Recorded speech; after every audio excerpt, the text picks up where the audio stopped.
দেখো বন্ধুরা, ফাইনালি কিন্তু আমার সিম আলু ট্যাংরা মাছ দিয়ে রান্না শেষ। আর আমি কিন্তু একটু খেয়ে তারপরে ভয়েস দিচ্ছি। খেতে কিন্তু বন্ধুরা অসাধারণ হয়েছে।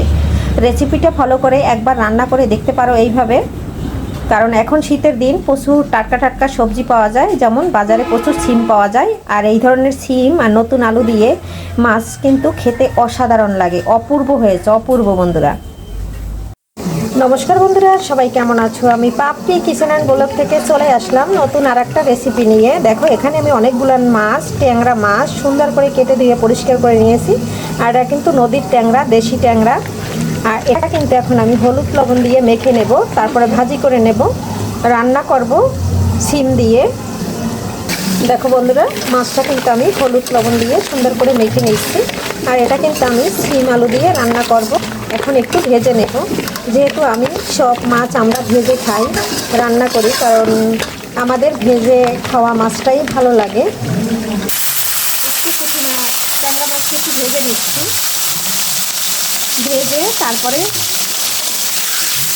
এখন একটু নেড়ে ছেড়ে দিচ্ছি, তারপরে সুন্দর করে ভেজে নেব। দেখো বন্ধুরা, ট্যাংরা মাছটা কিন্তু আমি সুন্দর করে উল্টে পাল্টে ভেজে নিচ্ছি। আর এটা কিন্তু বেশি একটা ভাজবো না, যেহেতু একবারে টাটকা, হালকা ভেজে নেব, ভেজে তুলে নেব। বন্ধুরা, নতুন আলু দিয়ে সিম দিয়ে এই ট্যাংরা মাছটা রান্না করলে খেতে কিন্তু অপূর্ব লাগে। আমার ভিডিও কাছে এবং দূরে, দেশ ও দেশের বাহির থেকে যারা দেখছো তাদেরকে অসংখ্য অসংখ্য ধন্যবাদ এবং শুভকামনা, ভালোবাসা, দোয়া রইল অবিরাম। তো বন্ধুরা, ট্যাংরা মাছটা ভাজা হয়ে গেছে, এখন আমি তুলে নিচ্ছি। মাছ ভাজা তেলের ভিতরে আলুটা দিয়ে দিচ্ছি। আলুটা একটু ভেজে নেব। আলুতে একটু হলুদ আর একটু লবণ দিয়ে ভেজে নিচ্ছি। আর এটা কিন্তু আমি একটু লাল লাল করে ভেজে নেব। আর লাল লাল করে ভেজে নিলে আলুটা কিন্তু খেতে ভালো লাগে। বন্ধুরা, আমার ভিডিও এখনও যারা দেখতেছো বা দেখা শুরু করছো, এখনও যদি একটা লাইক দিয়ে ভুলে যাও লাইক না দিতে, তাহলে একটা লাইক দিয়ে দেখে নিও বন্ধুরা।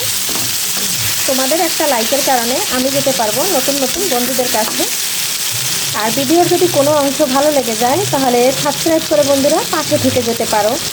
আর এই সাবস্ক্রাইব যে বন্ধুরা আমাকে করে ফেলেছে তাদের জন্য অসংখ্য ধন্যবাদ।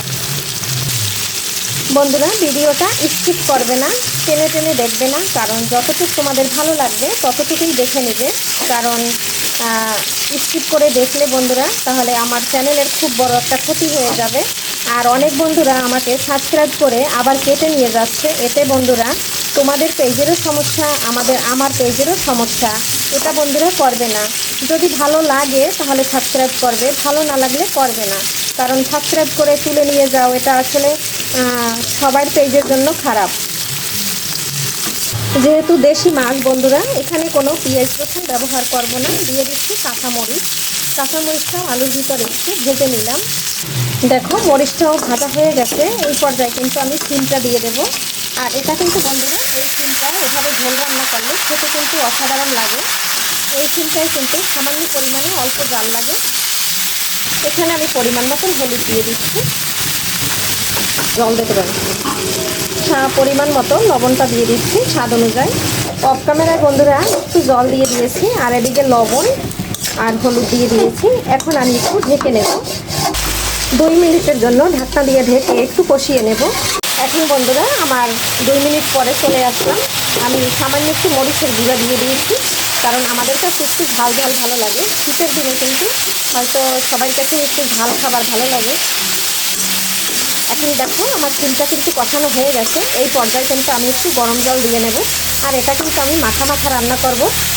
এখন আমি গরম জলটা দিয়ে দিচ্ছি। যে যেরকম ঝোল রান্না করবে বন্ধুরা, অনেকে পাতলা ঝোল পছন্দ করে, আমি একটু মাখা মাখা রান্না করব, তাই একটু জলটা কম দিয়েছি। দেখো বন্ধুরা, গরম জল দেওয়ার সাথে সাথে একবারে তরকারিটা ফুটে উঠেছে। এ পর্যায়ে আমি ভেজে রাখা ট্যাংরা মাছগুলো দিয়ে দিচ্ছি। দেখো বন্ধুরা, অনেকগুলো মাছ কিন্তু আমি দিয়ে নিয়েছি। এখন আমি ঢাকনা দিয়ে আরও 2 মিনিটের জন্য ঢাকনা দিয়ে ঢেকে দেবো। আর এদিকে দেখো, আলুটা সিদ্ধ হয়ে গেছে। আর এই সিমটাই কিন্তু একবারে কম জাল লাগে, সিমটাও সিদ্ধ হয়ে গেছে। 2 মিনিটের জন্য ঢাকনা দিয়ে ঢেকে দিয়েছি। সিমে ফোড়ন দিয়ে দেব, তাই আমি একটা তেলের কড়াই নিয়ে নিয়েছি। এখানে ফোড়নের জন্য তেল দিয়ে দিচ্ছি। দেখো বন্ধুরা, এখানে কিন্তু আমি জিরা দিয়ে দিয়েছি, একটা তেজপাতা টুকরো করে দিয়ে দিয়েছি, আর কয়েকটা কালো জিরা দিয়েছি। কারণ এতে কিন্তু সিমের তরকারিটা ফ্লেভারটা খুব সুন্দর আসবে এবং টেস্ট দ্বিগুণ বেড়ে যাবে। দেখো বন্ধুরা, সিমটা কিন্তু আমার রান্না হয়ে গেছে। আর 2 মিনিট পরে ঢাকনাটা তুলে নিয়ে একটু জিরার গুঁড়ো দিয়ে দিচ্ছি। আর এই পর্যায়ে একটু ধনে পাতা দিয়ে দেবো। শীতের দিনে কিন্তু সব সবজিতেই আমি ধনে পাতা খাই। এদিকে দেখো বন্ধুরা, আমি কিন্তু ফোড়নটা ঢেলে দিচ্ছি। আর এভাবে সিম বন্ধুরা একবারও যদি কেউ ফোড়ন দিয়ে রান্না করে না খেয়ে থাকো, তাহলে একবার হলেও খেয়ে দেখো, টেস্ট কিন্তু অসাধারণ হয়। দেখো বন্ধুরা, রান্না কিন্তু আমার হয়ে গেছে। আজকের রেসিপি এখানেই বিদায় নিচ্ছি। পরবর্তীতে দেখা হবে নতুন কোনো রেসিপি নিয়ে। এ পর্যন্ত ভালো থাকো, সুস্থ থাকো। Bye bye.